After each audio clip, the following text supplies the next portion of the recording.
gente vai falar sobre a participação do país no comércio internacional, produtos importados na área de bens de capital, a importância do setor na balança comercial do ano de 2010 a 2018 na economia doméstica, os principais parceiros de negociação, a política comercial brasileira na área de proteção, promoções e informações, a importância e dependência desse insumo ou dependência desse insumo para o desenvolvimento da indústria brasileira.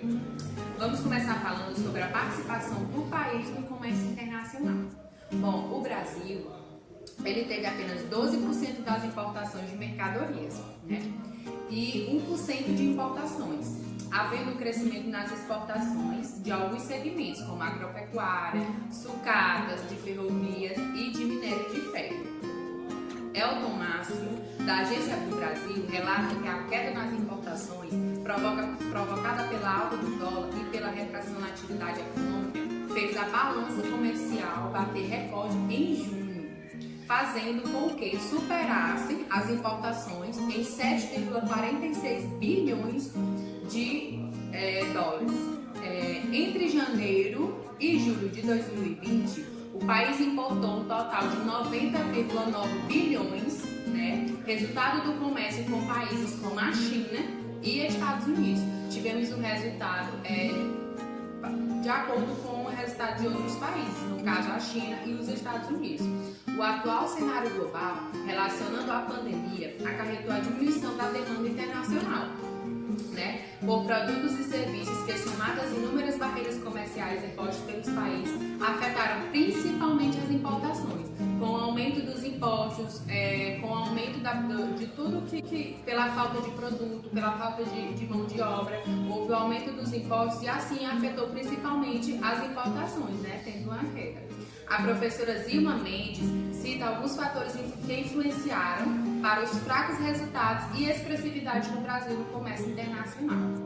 Por exemplo, ela deu alguns exemplos, como, vou citar alguns aqui, as políticas externas adotadas pelos governos, né, que foram algumas políticas que foram adotadas em tempos de pandemia para que os países pudessem permanecer, mas de uma outra forma, os seus segmentos, né, o custo Brasil, composto pelos gargalos das importações, a infraestrutura precária, não tínhamos, como é que eu posso dizer, não tínhamos recursos que pudessem permanecer com a produção, a carga tributária, que como eu falei, o aumento de imposto, o grau de cobertura comercial do país, até mesmo a falta de profissionais devidamente qualificados para atuar no segmento, como eu falei anteriormente, né? A falta de mão de obra, a falta de matéria-prima, tudo isso influenciaram para que houvesse essa queda nas importações. E continuando, nós tivemos alguns produtos, né? O material já está disponível para vocês, mas eu vou falar sobre alguns produtos, né, que foram os mais importados no ano de 2009 e 2020, que são os produtos mais atuais. Em 2019, o produto que mais importou foi os óleos e combustíveis do petróleo e os de minerais. Eles tiveram uma participação de 7,3%, né, alavancando 13 bilhões de dólares. Em 2020, nós tivemos também os óleos, mas ele não foi a maior participação. A nossa maior participação foram as plataformas, as embarcações e outras estruturas flutuantes, que eles tiveram a participação de 5,8%, né, alavancando o valor de 5,3 bilhões de dólares. E tivemos também, entre outros, como os adubos e fertilizantes, a indústria de transformação, obras de ferro e aço, né, todos esses tiveram participação, né, nos produtos que foram mais importados. Porém, esses que eu falei anteriormente foram que a participação tiveram maior. Nós vamos falar agora sobre os produtos importados na área de bens de capital. Os bens de capital são classificados como seriados e sobre encomendas. Os bens seriados são representados por 80% do mercado de bens de capital.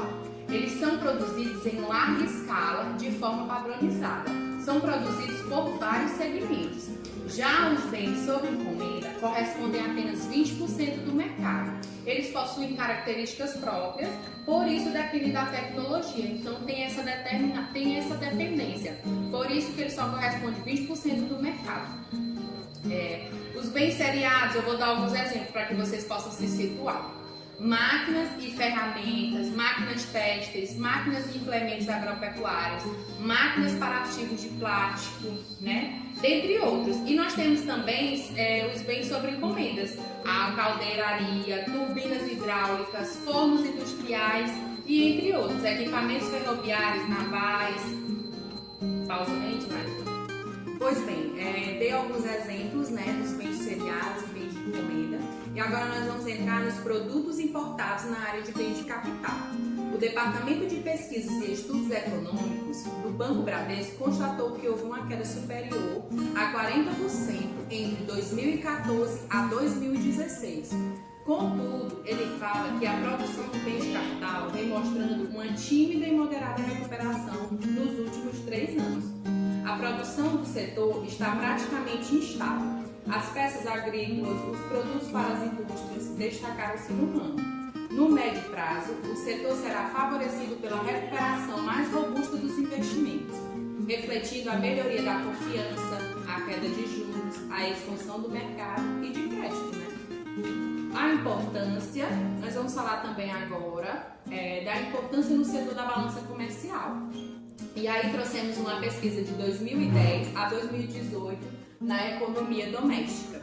A balança comercial é considerada como um indicador econômico que relaciona as importações e importações através de uma diferença de cálculo. Né? Balança comercial igual a exportações menos importações. Um dos fatores de importância do setor pode ser visualizado nos momentos de déficit na balança comercial. Nessa situação, torna-se mais adequado direcionar-se a investimentos para negócios que lidam com importações, podendo dessa forma driblar o período de baixa do mercado interno. Em relação ao desempenho dos anos anteriores, o resultado de 2018 supera o registrado em 2015, quando foram importados 171,5 bilhões. Em 2018, houve um aumento de importações em todas as grandes categorias econômicas: os bens de capitais, bens intermediários, bens de consumos e combustíveis e lubrificantes. No ano, as importações foram majoritariamente compostas pelos combustíveis, insumos e bens de capital, que representaram 85%. E aí, no material aí que vai estar para vocês, vocês vão ver um gráfico assim, falando sobre a importação de janeiro a setembro de 2010 a 2019, quanto que foi vendido em bilhões.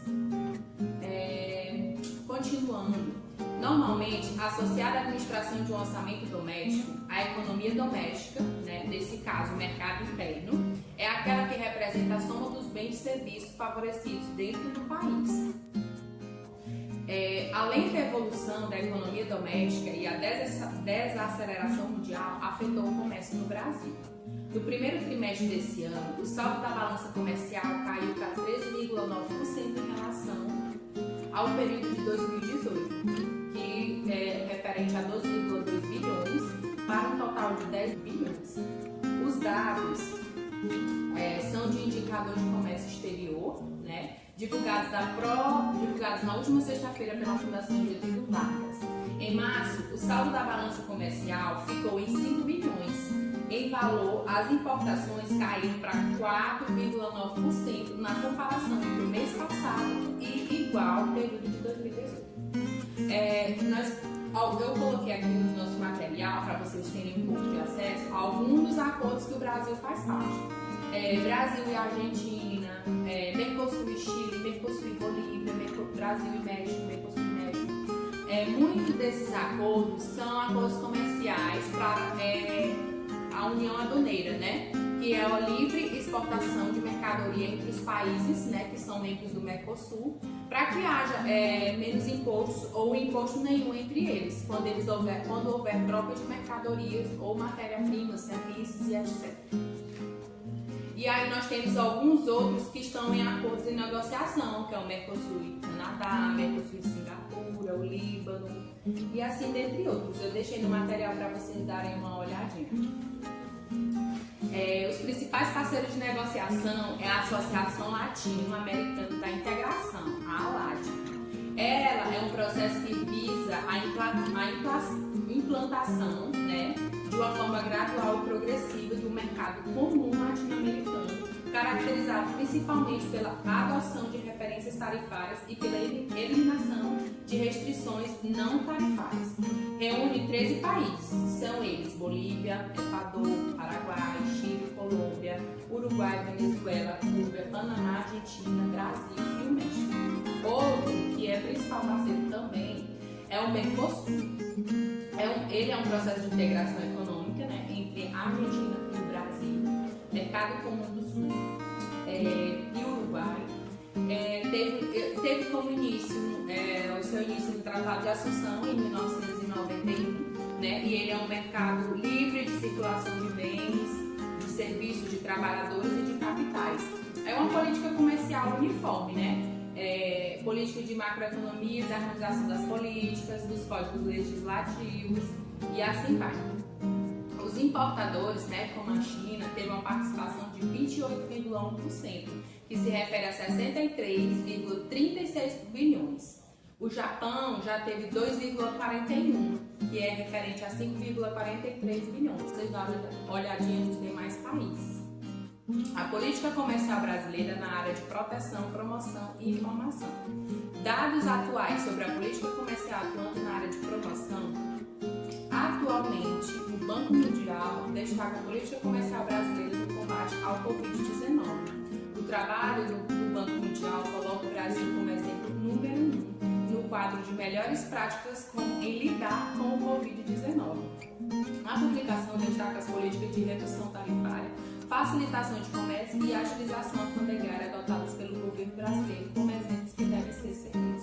O Banco Mundial se refere a medidas como a resolução número 17, de 17 de março de 2020, do Ministério da Economia, que reduziu a zero o imposto de importação de produtos médicos e hospitalares para o combate do coronavírus. Isso é uma informação do Ministério da Economia do ano de 2020, né? Então é bem atual e é uma informação muito bacana, já que se tornou exemplo, principalmente nesse período que a gente está vendo agora. Os dados atuais sobre política comercial, né? O Brasil zerou as alíquotas de importação de 177 produtos que eram taxados anteriormente em 2% a 35%. A política de defesa comercial no Brasil, desde a sua instituição, tem sido caracterizada por viés protecionistas.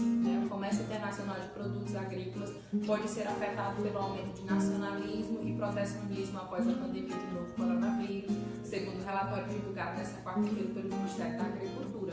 Esse nacionalismo e protecionismo, de acordo com os adidos, será adotado pelos países após a crise do coronavírus, como medidas para a defesa de soberania alimentar e de autossuficiência. Agora um pouco sobre os dados atuais da política comercial atuando na área de informação.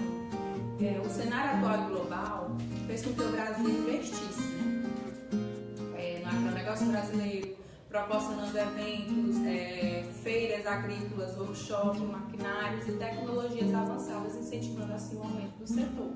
Empresas usaram do que tinha, que era um único meio de comunicação, que era a internet, a tecnologia, que nós não podíamos nos comunicar pessoalmente, então ele investiu nessa área, em tecnologia, para poder as pessoas terem acesso. Pessoas estavam mais em casa, as pessoas assistiam mais, pessoas teriam mais acesso à informação. As empresas como a Embrapa têm sido um grande exemplo através de parcerias com a universidade. Essa promove conhecimentos, informações acadêmicas e grande número de startups têm sido criados em benefício dessa área. Now the world